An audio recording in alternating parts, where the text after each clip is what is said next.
How to send money on Zelle with the US Bank. Hey guys, welcome back to the channel. If you haven't enrolled in Zelle via the US Bank, first of all make sure to do it. Once that is done, open the US Bank app and log in into your account.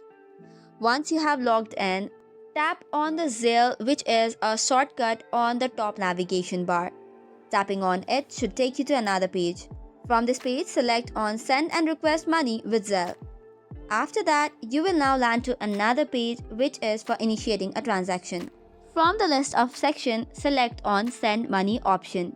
Now you can either add a recipient via the QR or the Zelle ready contacts. So if you have the QR code, you can just continue with it and get the recipient added. If not, click on the cross button and you land to the previous page and then select from My Recipients.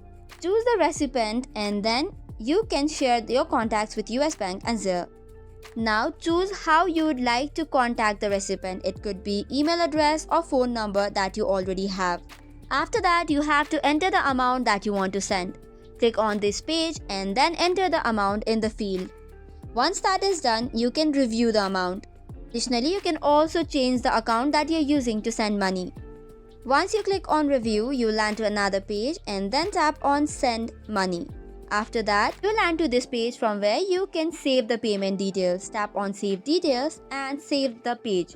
After that, you have successfully transferred using the Zelle on US Bank. That's all for today's video. For more such contents, do not forget to hit the like and subscribe button.